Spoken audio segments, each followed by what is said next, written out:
Halo, selamat datang di New Zealand.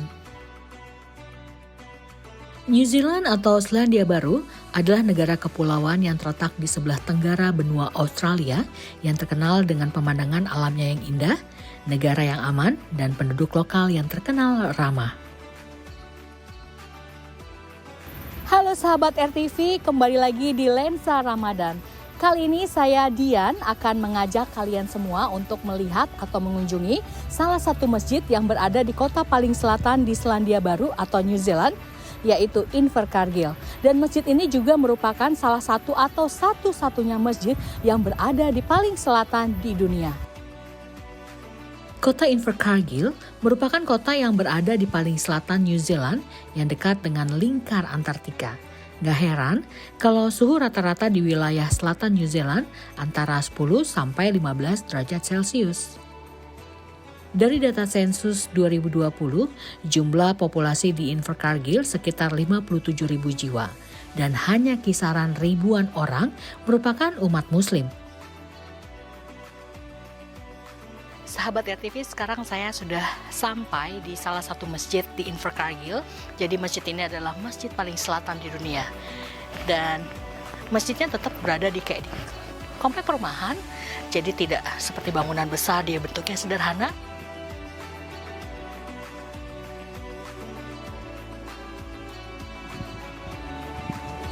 Baik, bismillah. Alhamdulillah. Salatu wassalamu ala Rasulillah wa ala alihi wa sahbihi ajmain wa ba'd. Di New Zealand tuh kita populasi 100 ribuan gitu ya. Invercargill Southern ini estimasinya di 1.500-an gitu ya. Masjid ini didirikan 2009-2010. Dari 2004 dan 2005 kita menggunakan hall namanya UFC Hall yang disewa ya untuk keperluan sholat Jumat dan keperluan kaum muslimin untuk Ramadan dan urusan-urusan salat lainnya. Tapi dengan berkembangnya jumlah Muslim yang ada di Southern ini jelas diperlukan dan dibutuhkan satu buah masjid yang bisa menjadi wadah kaum muslimin, tempat berkumpul untuk salat. Diinisiasilah di kira-kira 2007 Southland Muslims Association itu sendiri. Adanya masjid, didirikannya masjid untuk sholat lima waktu. Selain daripada sholat lima waktu, ada momen-momen di mana ketika berbuka puasa, iftar itu kita berkumpul. Dan di bulan Ramadan ini ada kelas-kelas khusus ya, Islamic learning di bulan Ramadan mungkin akan dilaksanakan 2-4 kali insya Allah bersama Syekh Reza, dan dilaksanakan di masjid ini. Selain di 10 hari terakhir diikhtiarkan bahwa setiap malamnya bisa melakukan buka puasa bersama ya. Ramadan ini momen kita mendekatkan diri kepada Allah Rabbul Alamin, kepada our maker, our creator, sang pencipta ya gitu, agar punya hubungan yang lebih dekat lagi. Sadar betul azas penciptaan, alasan kenapa kita ya berada di tempat ini ya, mengarungi kehidupan dan tentunya ingin mendapatkan yang namanya takwa insyaallah. Selamat menjalankan ibadah di bulan Ramadan, semoga Allah merahmati semua ikhtiar kita. Allahumma amin. Sahabat RTV, itulah tadi jalan-jalan saya di masjid paling selatan di dunia. Semoga bermanfaat ya. Saya Dian dan see you next time.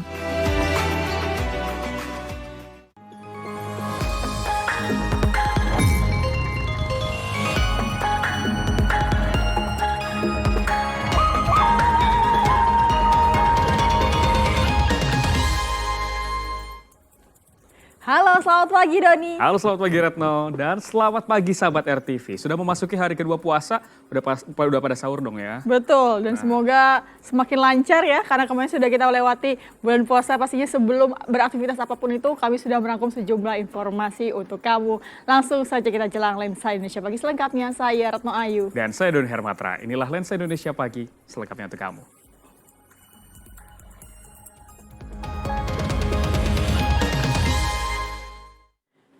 Ya, sahabat RTV, hari pertama Ramadan di Yerusalem berjalan damai. 35.000 umat muslim bisa menjalankan sholat tarawih berjamaah di Masjidil Aqsa. Namun sebelumnya, polisi Israel melarang beberapa kelompok pemuda muslim yang hendak masuk ke salah satu dari 3 masjid terbesar umat muslim di dunia ini.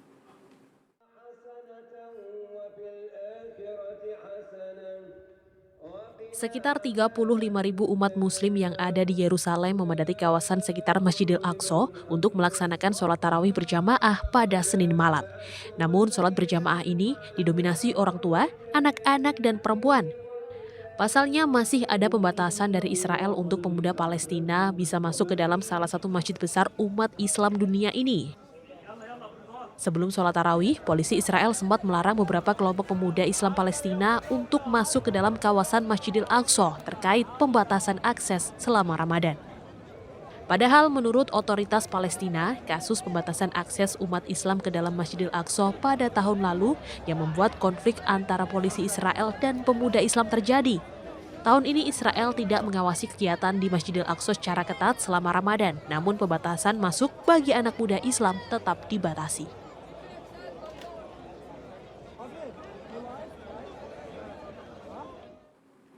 Kita beralih ke tanah air, sahabat RTV, hendaknya informasi berikut ini menjadi kewaspadaan bersama agar tidak mudah menimpa siapa saja. Ya, 6 rumah di kawasan Pancoran Mas Depok, Jawa Barat dibobol pencuri saat ditinggal sholat tarawih oleh penghuninya. Salah satunya bahkan mengalami kerugian hingga puluhan juta rupiah.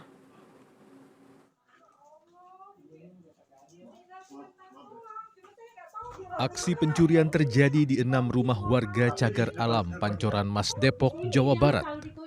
Pembobolan rumah dilakukan pada malam pertama pelaksanaan sholat tarawih, di mana kebanyakan rumah ditinggal pergi penghuninya. Beberapa rumah sempat dikuras harta bendanya, sementara sebagian lainnya hanya mengalami kerusakan di pintu depan.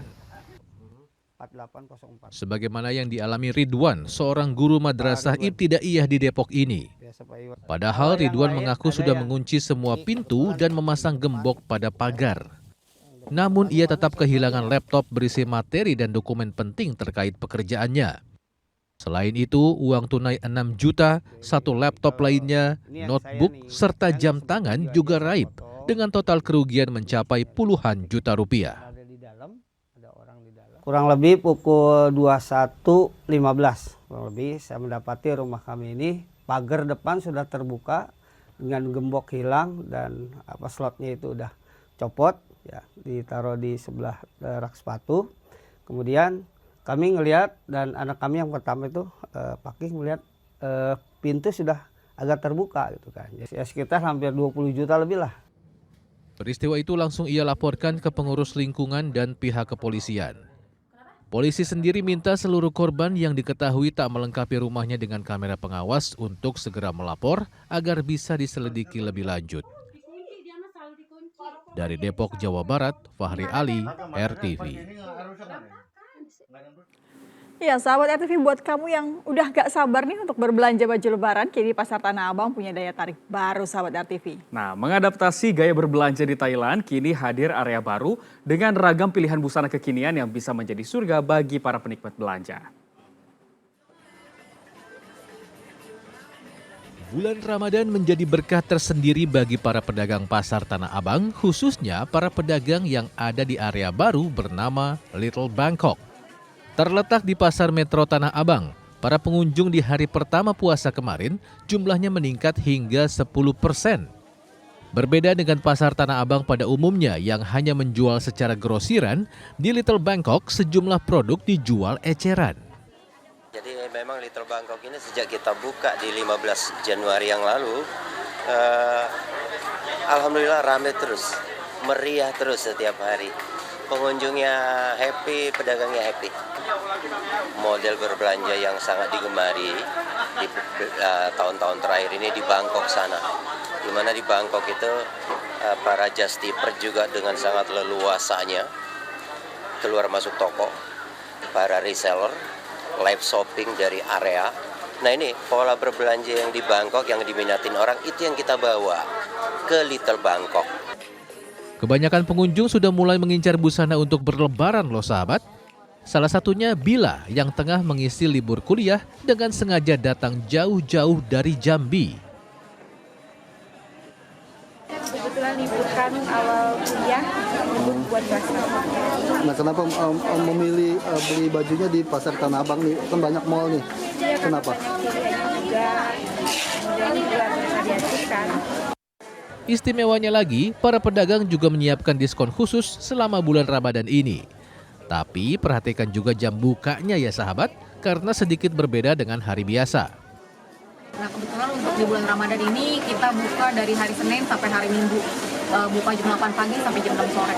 Nah ini selama Ramadan aja ya, tapi nanti setelah Ramadan itu akan seperti biasa Senin sampai Sabtu aja.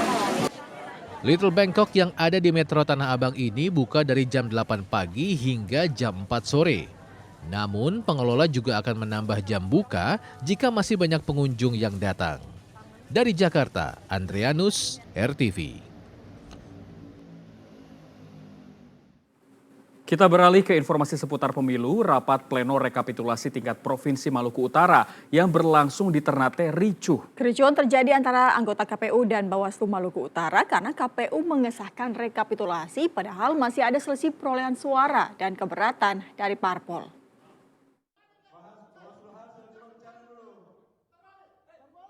Suasana panas terjadi saat anggota Bawaslu Maluku Utara Sumitro maju ke meja komisioner KPU. Ia marah kepada anggota KPU sambil menunjukkan data yang ia pegang. Begitu Sumitro turun, salah satu anggota KPU yang tersulut emosi mencoba menyerang namun berhasil dihalangi petugas. Kericuhan terus berlangsung hingga 10 menit. Namun akhirnya suasana rekapitulasi yang berlangsung di sebuah hotel di Ternate ini kembali kondusif. Anggota Bawaslu protes karena KPU mengesahkan hasil rekapitulasi perolehan suara DPRD Maluku Utara dengan mengabaikan rekomendasi Bawaslu. Padahal masih ada selisih perolehan suara dan protes dari saksi partai politik yang seharusnya diselesaikan terlebih dahulu. Hasil KPU ya, hasil KPU kabupaten itu berbeda dengan hasil di kecamatan khususnya selatan tadi ya. Nah sehingga kami meminta untuk mencocokkan mana kira-kira yang benar. Kita perlu buat pencocokan. Itu saja intinya sebenarnya sih. Walaupun hasil rekapitulasi kabupaten sudah disahkan, namun Bawaslu tetap merekomendasikan kepada KPU Provinsi untuk menyandingkan data yang bermasalah di Kabupaten Halmahera Selatan dengan data di Kecamatan Bacan Selatan. Dari Ternate, Maluku Utara, Saleh Haliun, RTV. Sahabat RTV, Komisi Pemilihan Umum atau KPU akhirnya sudah menyelesaikan rekapitulasi suara pemilu presiden di 13 provinsi pada Selasa kemarin. Dan dari hasil rekapitulasi KPU tersebut, pasangan calon nomor urut 2 Prabowo Gibran unggul di 13 provinsi, termasuk di DKI Jakarta yang merupakan basis PKS, Jawa Tengah dan Bali yang merupakan basis PDIP. Kita lihat bersama hasil Pilpres di 3 provinsi tersebut. Di DKI Jakarta, pasangan nomor urut 2 Prabowo Gibran unggul tipis dari pasangan nomor 1 Anies Muhaimin. Prabowo Gibran memperoleh 2,69 juta suara atau 41,67%. Sementara Anies Muhaimin mendapatkan 2,65 juta suara atau 41,07%. Dan pasangan nomor urut 3 Ganjar Mahfud berada di urutan ketiga dengan 1,11 juta suara atau 17,26%. Jumlah suara sah Pilpres 2024 di DKI Jakarta adalah 6,46 juta suara dan suara tidak sah berjumlah 97.823 suara. Sehingga total surat suara yang terpakai berjumlah 6,556 juta lembar.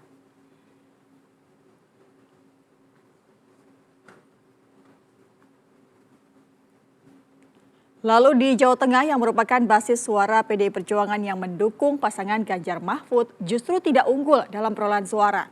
Suara terbanyak diraih pasangan Prabowo Gibran dengan 12,09 juta suara atau 53,07%, sedangkan Ganjar Mahfud berada di posisi kedua dengan 7,83 juta suara atau 34,35%. Sementara di posisi ketiga adalah pasangan Anies Muhaimin dengan 2,87 juta suara atau 12,58%. Jumlah suara sah di Jawa Tengah adalah 22,79 juta suara dan total surat suara yang terpakai adalah mencapai 23,47 juta lembar.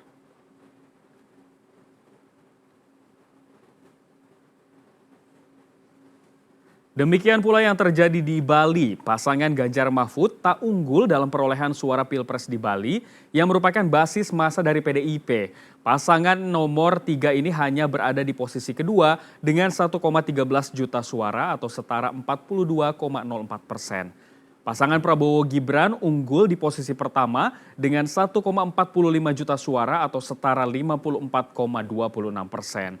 Dan di posisi ketiga, pasangan Anies Imin dengan perolehan 99.233 suara atau 1,7%. Jumlah suara sah Pilpres di Bali adalah 2,68 juta suara dan total surat suara yang terpakai adalah 2,74 juta lembar surat suara.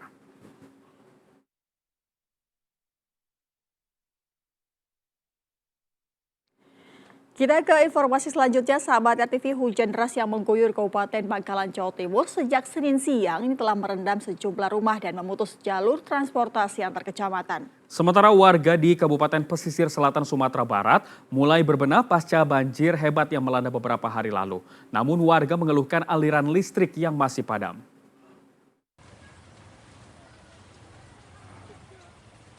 Sejumlah pengendara sepeda motor terpaksa mendorong kendaraannya karena mogok akibat terjebak banjir di Desa Banyunong Dajah, Bangkalan, Madura, Jawa Timur. Sedangkan sebagian mobil tampak nekat menerobos banjir dan sebagian lagi memilih memutar arah. Sementara banjir setinggi lebih dari 1 meter juga merendam pemukiman di Kecamatan Arosbaya. Ada sekitar 2.000 warga dari 4 desa yang terdampak banjir. Badan Penanggulangan Bencana Daerah Kabupaten Bangkalan langsung menerjunkan sejumlah petugas untuk mengevakuasi warga yang rumahnya terendam banjir. Yang pertama adalah Desa Arosbaya dengan warga kurang lebih terdampak 1.100 warga. Kemudian yang kedua Desa Buduran kurang lebih yang terdampak sekitar 700 warga. Kemudian yang ketiga Desa Pelakaran yang terdampak 200 warga. Kemudian yang keempat Desa Tambegan kurang lebih 3 kakak. Sementara itu, pasca banjir bandang yang terjadi di Kabupaten Pesisir Selatan Sumatera Barat, sejumlah warga di Desa Ampalu Gantiang Mudiak Selatan, Kecamatan Sutra, mulai membersihkan rumahnya dari lumpur. Sedangkan warga yang rumahnya rusak berat dan hilang akibat terbawa banjir masih terus menunggu bantuan dari pemerintah setempat. Sejumlah petugas PLN pun tampak berupaya memperbaiki jaringan listrik yang padam sejak banjir melanda. Padamnya listrik dikeluhkan warga karena menghambat aktivitas mereka, terutama saat menjelang sahur dan berbuka.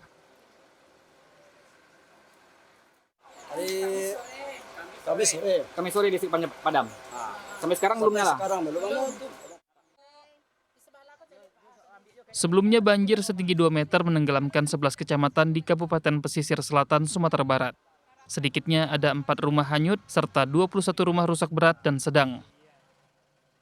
Dari Bangkalan, Madura, Jawa Timur dan Pesisir Selatan, Sumatera Barat, Tim Liputan RTV.